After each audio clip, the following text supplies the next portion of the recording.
Can you name a car where the doors, yes, the doors, are a £545 optional extra? Because I can only think of one. It's this, the Renault Twizy.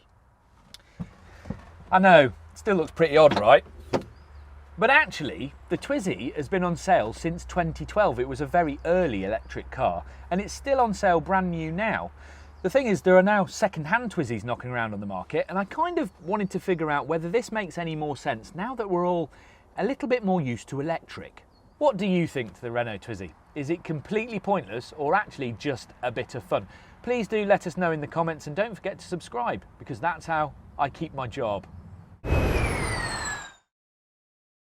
Okay, so I cheated, because this isn't actually a car. It's classed as a heavy quadricycle, which is why it looks the way it does. It also means that despite costing or starting at just under £12,000, it doesn't qualify for the government's £2,500 plug-in car grant, because that grant is for cars, and this isn't one. What it is quite a cheap, efficient way of getting around town.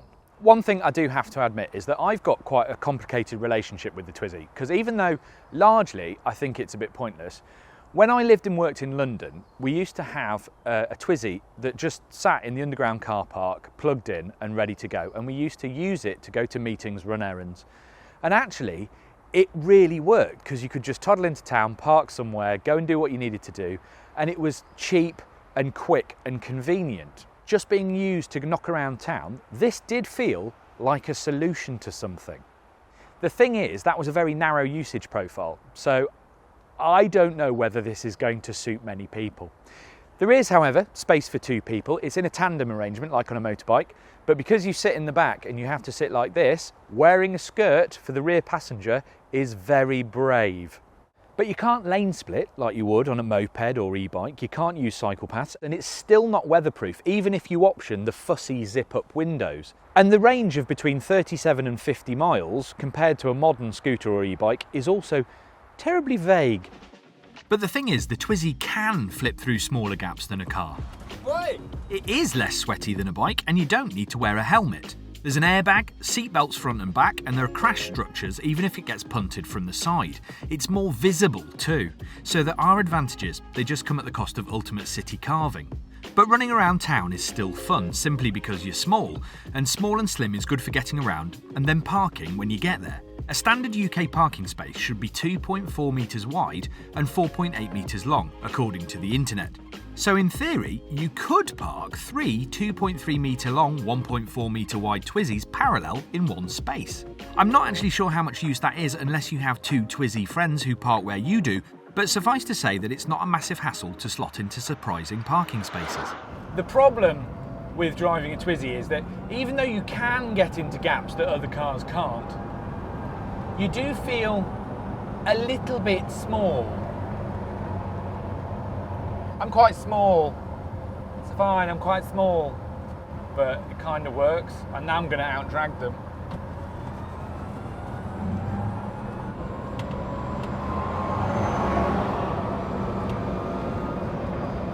I was beaten by an Audi e-tron. I think I won morally. As for driving, well, it is a little bit different. It's more like a fat scooter than a car. It's quite narrow and it's still pretty exposed, but nowhere near as bad as a scooter might be. But the best thing about a Twizy, you can't fall off it. Hi! There's a 6.1 kilowatt hour battery carried low that gives it a low centre of gravity, and there are disc brakes all round to make sure it stops, and a rear-mounted, rear-drive motor to make sure that it goes. I wouldn't accuse this car of being particularly having handling though. It just kind of goes where you point it, and if you go too fast it just gently understeers. It's quite safe and solid, but look, I'm not sure you could roll this car if you tried, even though I am trying quite hard. It's also got regenerative braking, so if you lift off the throttle pedal there's a tiny bit of regen, but actually you get the most regen when you press the friction brake, and that might just claw you back some range points, although it's not going to fill the battery up very much, and it's definitely not a one-pedal car because you don't actually get much braking when you lift off the accelerator. It feels very old school. Not that you're likely to go too fast, because the Twizy actually has a limited top speed of 50 miles an hour. In fact, it therefore does not have a 0 to 62 time. The quoted figure is 0 to 30 in 6.6 seconds, which sounds quite quick, apart from the fact that it's only to 30 miles an hour. I know people that can run faster than that. It's okay for get away from the lights, but it's not exactly fast. I mean, if I put my foot down now, the Twizy it builds speed. It doesn't so much accelerate. Thing is, if you do go faster, you will realise that this car, it really doesn't act like a limo. It hasn't got much suspension travel. When you hit a pothole with those small wheels, the thing that goes through your mind the most is mainly your spine. The seats are waterproof and just sort of on this plastic bucket, so there's no suspension in the seat, no squish in the seat. And actually, I just keep thinking, it's not so much a car as a transport solution.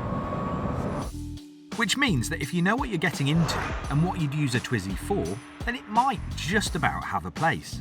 And because the Twizy is nearly a decade old now, there are a few that have popped up on the second-hand market with surprisingly strong used values. A decent one is still £6,500, and not many have huge mileages thanks to their city-based use. The usual stuff applies. Watch out for general abuse because these cars will have spent the entirety of their working lives in town. The plastic bodywork is robust but shows scuffs, and if the car has had a hard life, it might look a little bit tired. Something you can cover up with a wrap if you want. There's not much to go wrong though, so there is that. Also, watch out for cars still on the battery lease scheme because although running a Twizy is peanuts, that will add to the cost. Ah yes, the battery lease scheme. Now you can buy it out these days, but in the beginning the Twizy was sold with a battery rental programme that added roughly £50 a month to the cost as part of the hire contract, but included roadside assistance and battery replacement if the unit ever dropped below 75 capacity when fully charged. No one really knew how batteries would stand up and Renault wanted to make sure that no one got annoyed. But the batteries turned out to be more user-friendly than expected, which is a win. But check whether the battery is leased on a second-hand one and make sure the necessary adjustments are made if needed. Cars under 5 years old will also be covered under Renault's 5-year unlimited mileage warranty, but the older ones won't, so make sure the servicing has been done. That's usually every 18,000 miles with annual checkups, and a bigger, more expensive service at 4 years old. Since 2020, the battery lease scheme has been discontinued, so now the Twizy is basically just a normal direct purchase, and it comes in 3 flavours: Cargo, Expression and Dynamique. They all get exactly the same hardware, but the Cargo gets basically a 180 litre bucket instead of a back seat. The Expression is the base model, it gets steel wheels and not much else, not even doors, and the Dynamique is the top spec, and that gets 13-inch alloys, carpets, well, floor mats, and a couple of other bits, as well as a host of other colours. And you can get an awful lot of different colours. Now, the base Expression gets solid colours all the way through, but when you get to Dynamic, you can actually have the frame, the panels, and the door spars all in different shades, so it does get quite funky. It's also got an option through your Renault dealer of having your Twizy wrapped in whatever you want. So usually that's for small businesses to do a bit of advertising. But one of the options I noted was leopard print. You can make a leopard Twizy from the dealer. As far as interior equipment goes, you're looking at it. You get a little digital binnacle here. It gives you the state of battery charge, the speed and the time.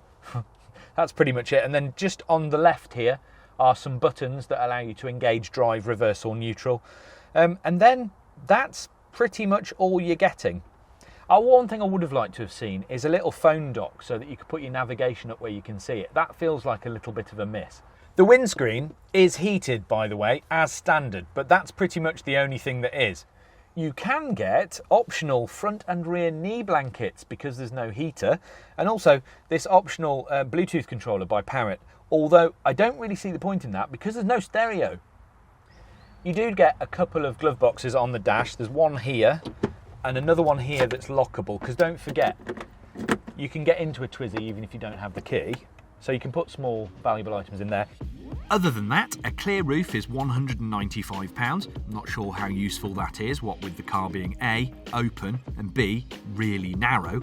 You can get some plastic zip-in windows to keep out the rain, as we mentioned before, but then you're fully into inconvenience and it starts getting a bit weird.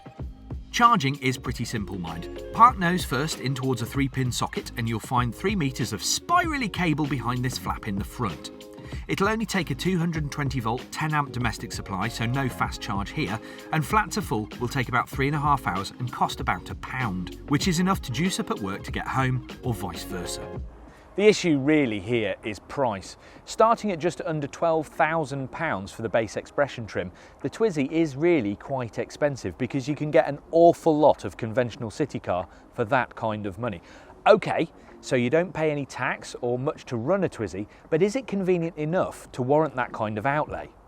The other thing to consider is that a decent EV moped or an e-bike have their own advantages and are even cheaper to run, and if Citroën decides to bring in the pure electric Ami, then you'll end up with a car that's got weather protection and similar cutesy street presence. Plus, passers-by won't be able to use your Ami as a litter bin, which has happened to me when I've left a Twizy parked before. Oi! For me, I think the Twizy ends up being a little bit too specific and quite a lot too expensive to make complete sense. I think it's fun, I think it's funky, I think it's interesting, but you'd probably find me on a decent EV moped or in a Citroën Ami for half the price before you'd see me buying one of these. If you want to see Ginny's video about the Citroën Ami Urban EV or anything else related to cars with a plug, then please do log on to electrifying.com, where we will explain everything from tax to topping up. That's 50. Yes. That's the top speed of a Renault. Oh, 52. 52 miles an hour. Never has 52 miles an hour felt so quick.